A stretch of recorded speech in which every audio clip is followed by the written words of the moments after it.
Ukraine has finally agreed a deal for peace, according to reports. Will this be enough to vindicate Donald Trump as Americans begin to lose faith in their president? This past week, the president has locked horns with MAGA faithful Marjorie Taylor Greene, calling her a traitor for pushing for a full release of the Epstein files. As a chasm opens up between Republicans on a number of issues, China, the economy, foreign wars, Trump has softened his tone, saying he hopes one day Taylor Greene will return. He's relented on the Epstein files too. But his popularity continues to fade as inflation persists. Even on immigration, Americans have turned on the president. From the outside over in Britain, all seemed rosy for Trump. So will Americans come around once the benefit of his policies begin to be felt? Or has President Trump betrayed the MAGA movement as some believe? And is Donald Trump really making headway on America's big problems in the way many in Britain hope a common sense reform or Tory government would do here in the future? Writer for The Hill and author of Unprecedented Assault, How Big Government Unleashed America's Socialist Left, joins me now to discuss. Breaking news in the past couple of hours is CBS is reporting that Ukraine has agreed to some iteration of the peace deal that Donald Trump handed to them last week. As a split opens up on the MAGA right between those who feel that the president has spent way too much of his time and resources dealing with foreign wars, do you think this actually could be a vindication of his approach? Yes, I think it is. Obviously, Trump would like to get a lot of the holdover crises that he inherited resolved, and he'd like to get them resolved as soon as possible. And Trump is a consummate deal maker. He has a hard time with understanding and working with people who don't want to reach a deal because that's innate to him. And I think obviously dealing with Putin is a difficult thing to do, as Europe has discovered, America has discovered, the world has discovered. And so I think it's very frustrating to Trump that he cannot reach a deal on something that seems imminently doable, that everyone would seemingly want to have peace. So I think that has been a frustration for him, and I think it has been a distraction for him. I think he would like to focus his attention primarily on China and resolving this conflict in the Ukraine is a step towards that, the same way as resolving the conflict over or in Gaza was something that he wanted to get done as well. So, to your point, yes, I think this is something he very much wants to do, and I think it will help him with his own base and the country in general. I mean, America is largely an isolationist country. I know that may be hard for people on the outside to see who see America involved in so much, but innately, America throughout its history has always been a rather isolationist country and would prefer to stay out of foreign endeavors as much as possible. So last week, Marjorie Taylor Greene announced that she would be resigning from Congress. There have been reports that there will be more congressmen and women to follow. What's your read of this? And do you think that Donald Trump is slightly spooked? I mean, he went from calling Marjorie Taylor Greene a traitor to now saying that he hopes that she'll return. And I think I saw on Fox News just an hour ago, he's called her nice. Right. And obviously, Trump is a very mercurial personality. He tends to move in extremes and to keep people off balance. I think some of this is premeditated. Some of it is just temperamental as well. We saw when Mondani, the mayor-elect of New York, came down and had a visit with Trump last week, and it seemingly the reports were that it was a love fest. And here are two people who seemingly should have been at loggerheads. Going back to Marjorie Taylor Greene, she in herself is a very mercurial personality, and I think that her resignation may be a part of that, or at least her announced resignation. She hasn't done anything yet, to my knowledge, but it's certainly a seat that Republicans will hold, whether she holds it or not. If she resigns, it will create a slightly narrower majority, which is already tight for Republicans in the House, which is something they will have to navigate. But to be very candid, I'm sure there are a lot of leaders in the House Republican conference that will not miss Marjorie Taylor Greene, who was a thorn in leadership side as well as Trump from time to time. She plots her own course, and I think you see this with any number of people on both sides of the aisle who raise themselves up to very high profiles and become celebrities and political figures in their own right, separate from what were elected to be. And Marjorie Taylor Greene may well be plotting her own course in that regard as far as becoming a media personality. I truly don't know. But, um, you know, here are two people who are butting heads who are temperamentally inclined to do so. Um, it seems to me that there is a chasm opening up between MAGA Republicans, and I'm wondering, what does MAGA mean to Donald Trump, and how does that differ with what MAGA means to people like Marjorie Taylor Greene? And who do you think's version of MAGA aligns most with the American people? I still will tend to go with Trump. I mean, he's got a very acute political antennae. And as much as Marjorie Taylor Greene and other people on the right can certainly tap the American pulse from time to time, and we certainly saw that in regards to the vote on the Epstein files. I think that caught the establishment of both parties off guard about how intense the feelings were on that. But to Mm. go back, for 10 years, Trump has been um, a political figure, the likes of which we really haven't seen in America for a very long time. I think, calling him sui generis is perhaps maybe a bit overused, but there is some truth to that. As far as his own antennae, I tend to defer to him because he has navigated the public so well for 10 years and seemingly can set his own rules about how he reacts and how he navigates the public opinion here. It's not like any what we would have thought of as any conventional political figure in America. He is able to do things and still retain support that most politicians couldn't do. So, as far as Marjorie Taylor Greene, um, she may well know her own congressional district. I think she resigned, to be honest, when she ran afoul of Trump and realized that she would face a challenger from the right who will challenge her loyalty to Trump, and that she felt that she would be in danger in her retaining her seat and resigned as a result. That's my perception of it. I think one of the reasons I also ask about what MAGA means, I mean, to a lot of people in Britain, we thought it meant a retreat from globalisation, especially, and cuts to immigration. And it seemed to us that he's managed to get a terrific handle on the southern border in a way that Brits only wish we could do with our own migrant crisis. But I was looking at his approval ratings earlier, and even on immigration now, he's net unfavourable. Is that Americans feel that he hasn't been strong enough, or could that more be reflected in the fact that some feel that he might have gone too far with rounding up illegal immigrants? I think you capture a lot in his disapproval ratings. And the first thing I would say is there is no question Trump is a divisive figure. And this goes back to what I was just saying about a conventional politician. Most conventional politicians could not navigate successfully with the disapproval ratings that Trump regularly gets. And yet he has been able to do so from day one. If from looking at this from an American perspective, he came truly out of nowhere in 2016 and was dismissed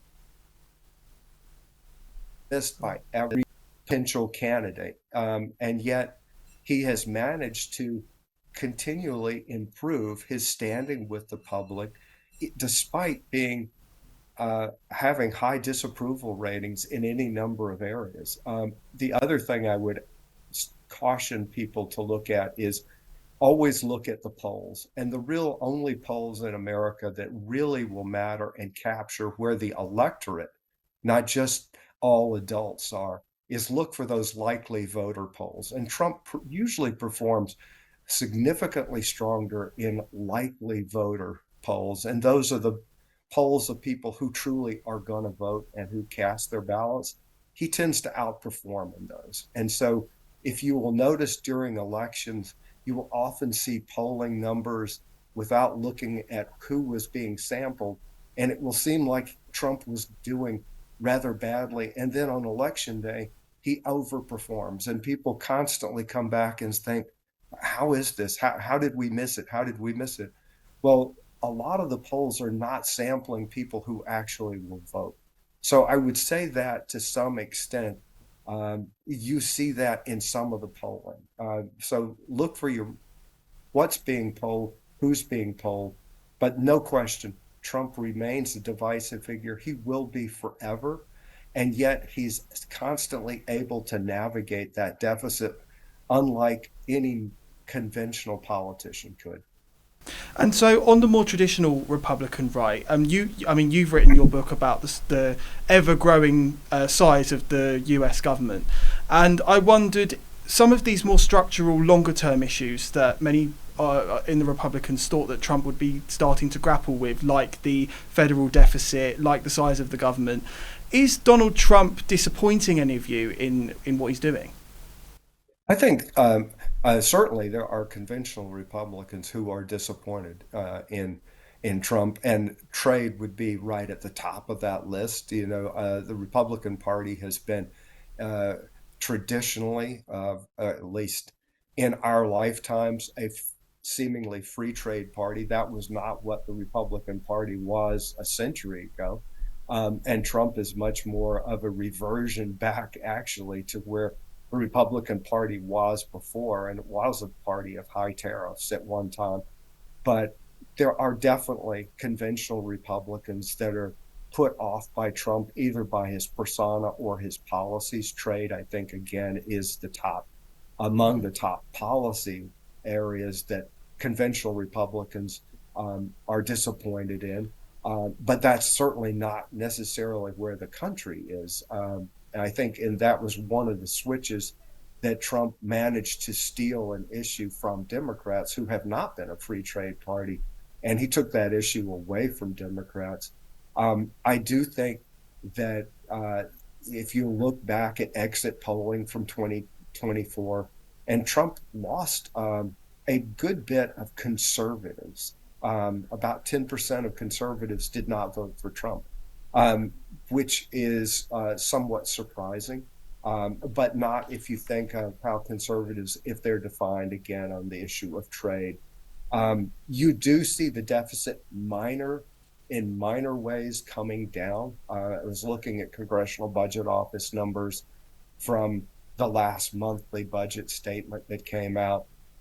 It's certainly not the level of improvement that needs to occur in this country. We ran enormous deficits for 4 consecutive years, roughly $7.5 trillion. We spent at crisis levels for 4 years, and that also helped to fuel the inflation that's still a problem and the holdover of that inflation that's still a problem.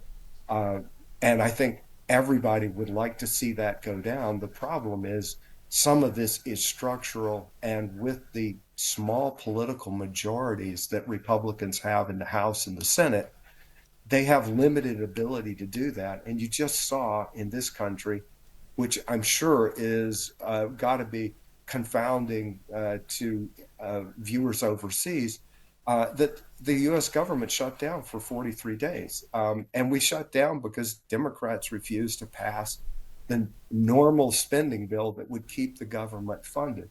So you see what Trump is up against in regards to cutting spending and getting deficits under control.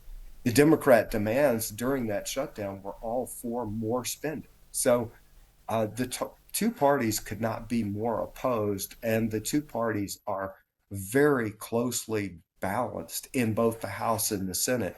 So Trump's room for maneuver is actually very limited.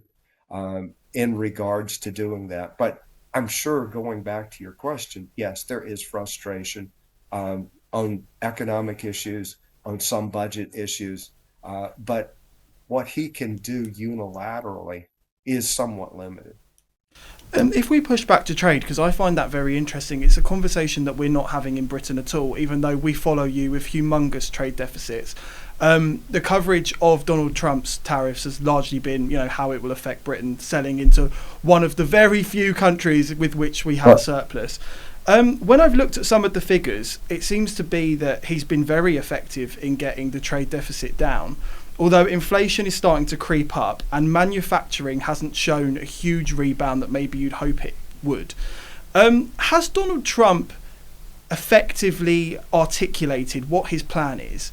And how do Americans understand the tariffs? Are they popular there? And on the ground, can you see the effects of them yet? I mean, are there empty shelves? It's just stuff that we just don't know, being overseas, how it's actually playing out. Right. It's a great question, Nicholas. But as far as how Americans really see the effect they feel from them, I would argue that it's pretty limited. We did see dramatically on a particular commodity that is close to so many Americans' hearts, which is coffee.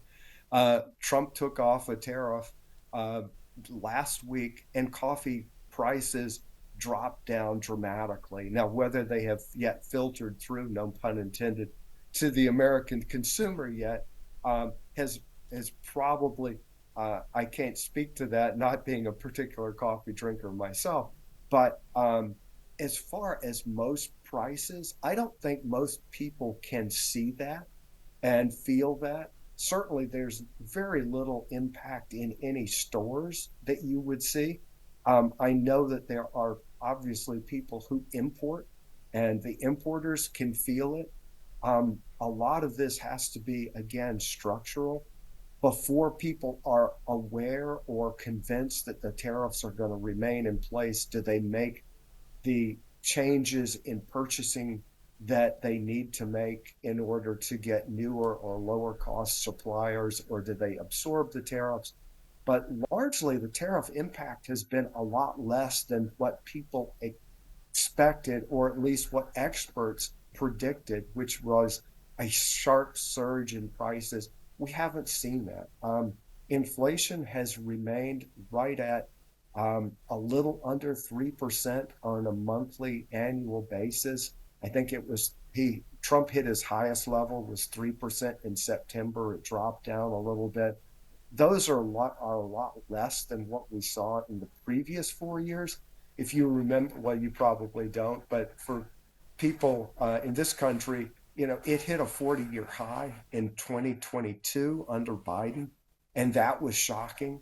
The problem with tariffs and with inflation in general is the two kind of become inseparable in consumers' minds. They can't see which is due to inflation, which is due to tariffs in the prices that they're paying.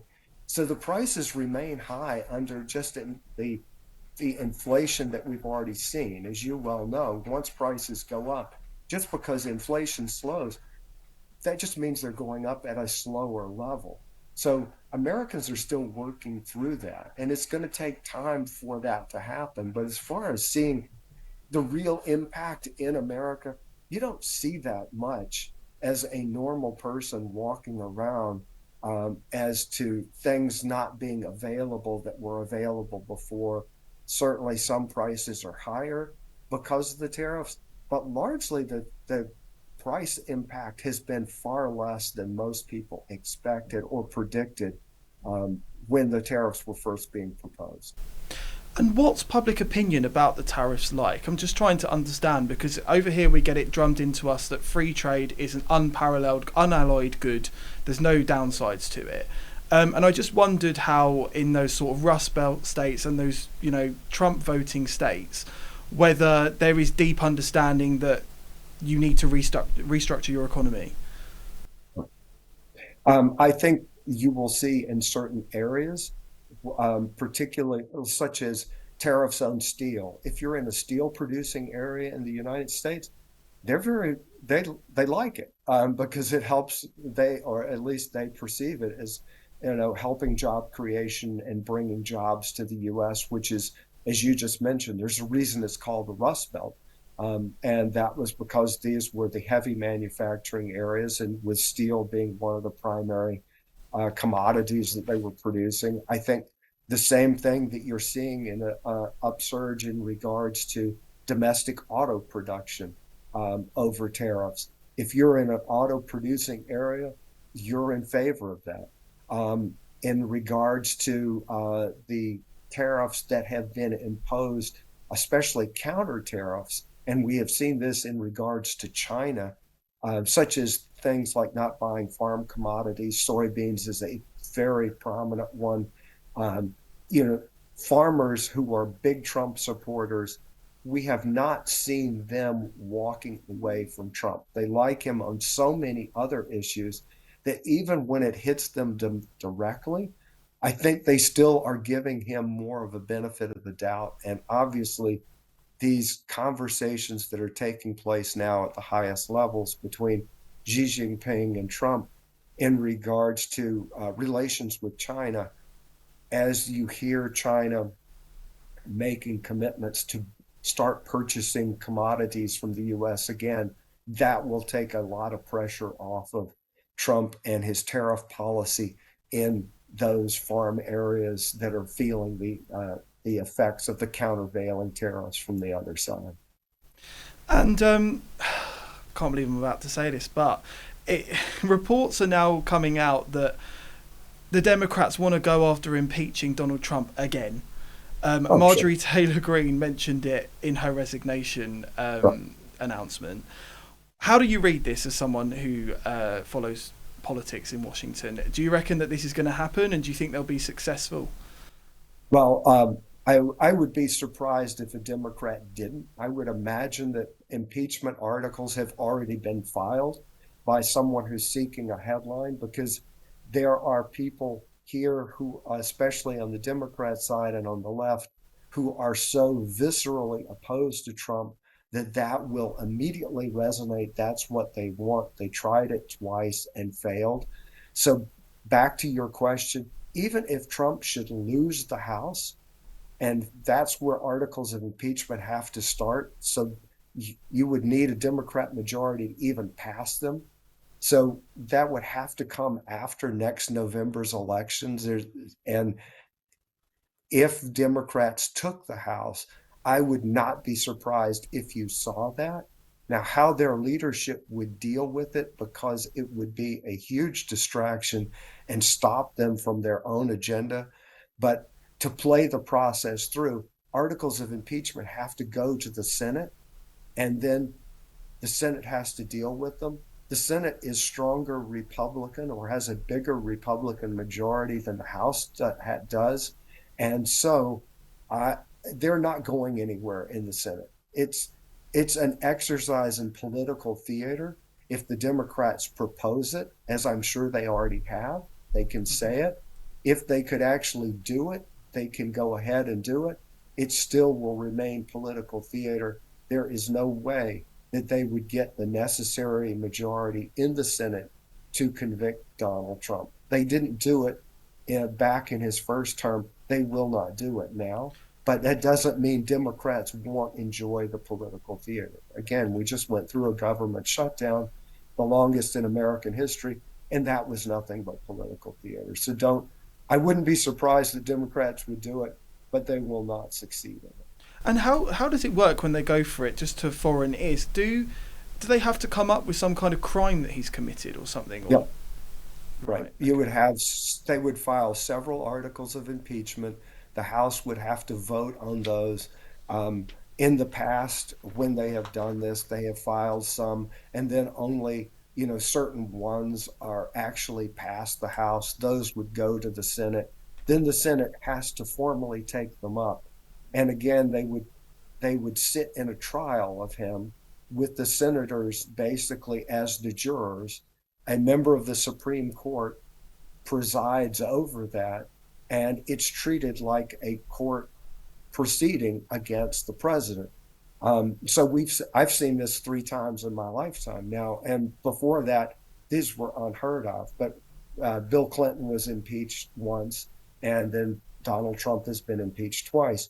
But again, you will not get the necessary majority to convict the president. So they will go through this, but there's no way they can succeed in it. So they will spend the time, and the question will just be, do they think that the political headlines and the political distraction will be uh, worth their time to do, rather than actual real legislation that has a chance of passage?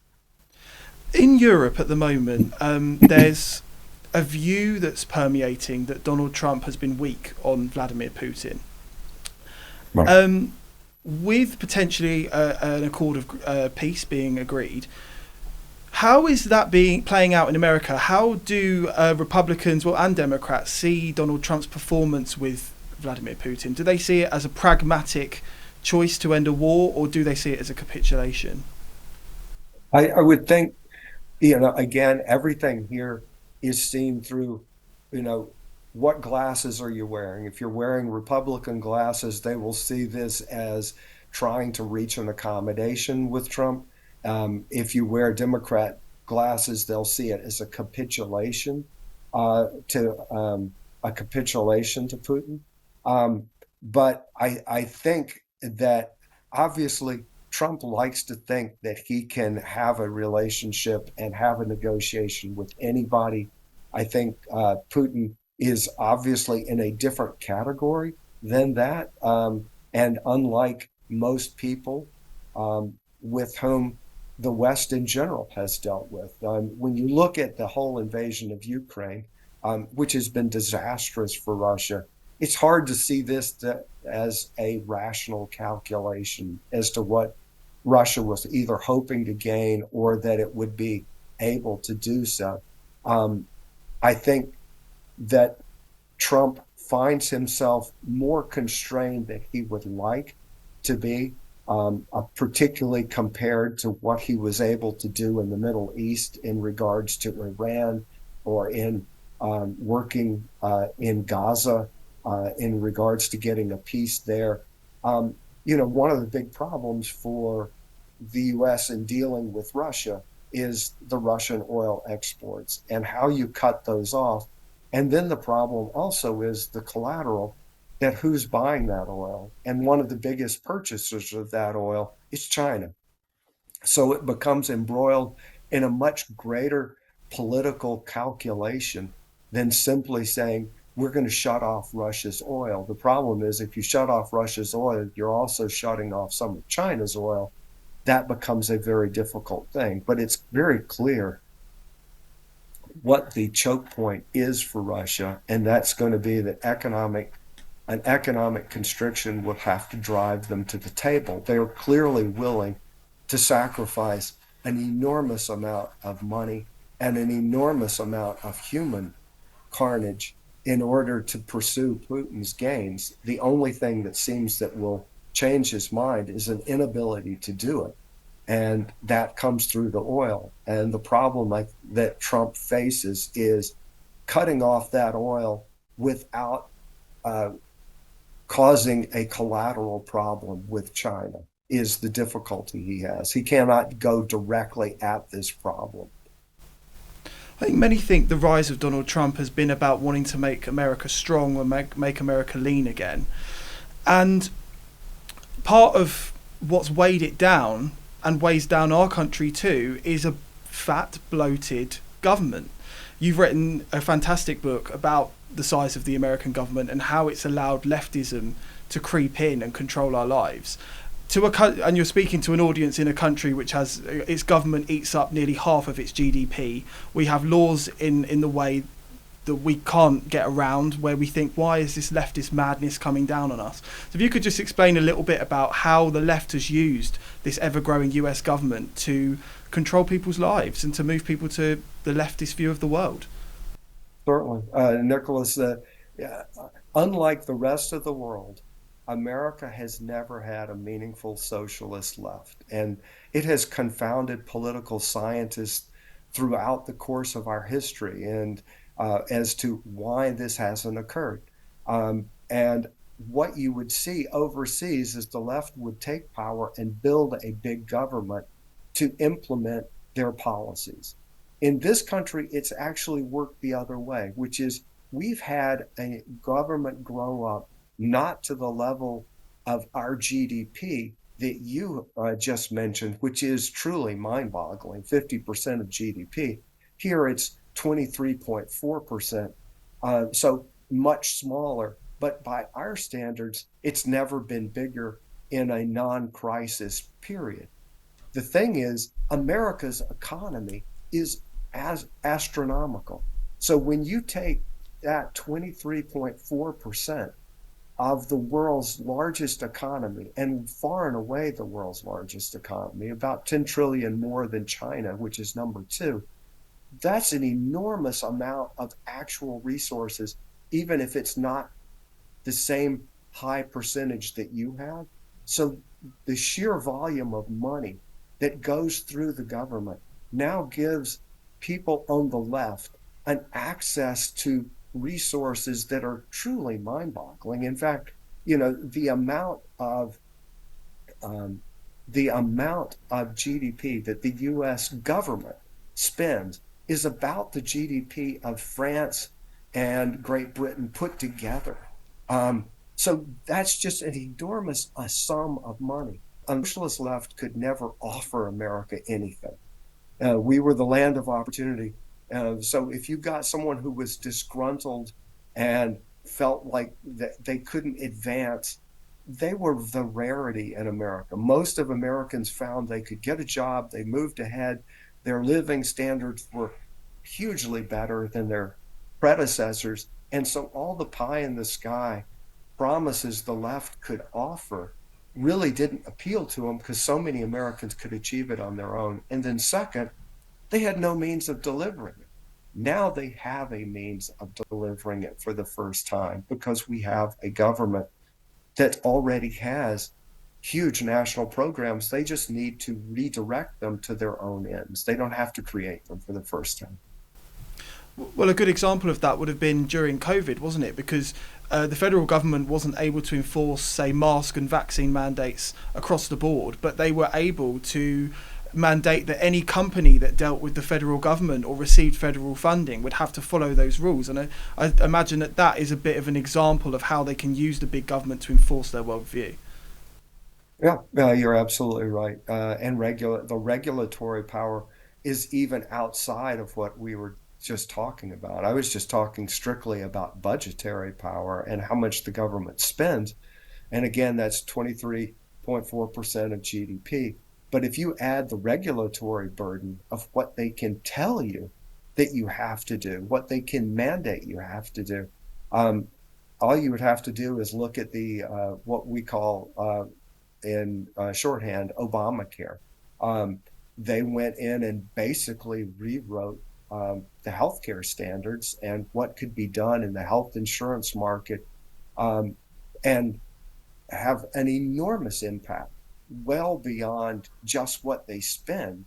The point that you had made, which is absolutely right, through regulations and mandates, they can control far more than just what they spend. And that impact is something that is on top of the spending. And so just to close this off, where would you personally, as someone, a keen observer of Washington DC politics, where would you score Donald Trump in terms of his promises and in terms of what he's delivering for the country, both in terms of measuring it against what he promised, but also in terms of how you personally view what needs to change in America? Um, uh, Again, a really good question. We could spend half an hour on this alone. I would say the first one is that the reason the left is so inflamed and that you see demonstrations, you see the violent confrontations in regards to the enforcement of immigration law, is not because Trump has been ineffective. They're inflamed because Trump has been effective. If he had left the borders open, if he had run and just promised that he was going to close the border and then done nothing, the left would have been perfectly content with that. The left is upset because Trump is doing exactly what Trump said he would do.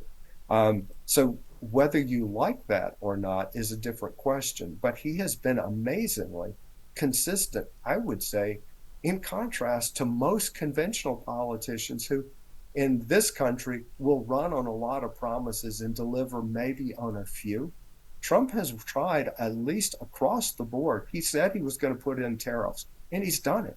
He said he was going to close the border. He did it. He said he was going to deport people who were criminals in here illegally. He's doing it. He's wanted to get a peace in Gaza. He got it. He wants a negotiated peace in the Ukraine. He's going after that. He clearly wanted to confront China over trade policy. He's doing that. In regards to opening America for mining and exploration and production of fossil fuels, he's doing it. The reason the left is so mad is not because Trump is ineffective.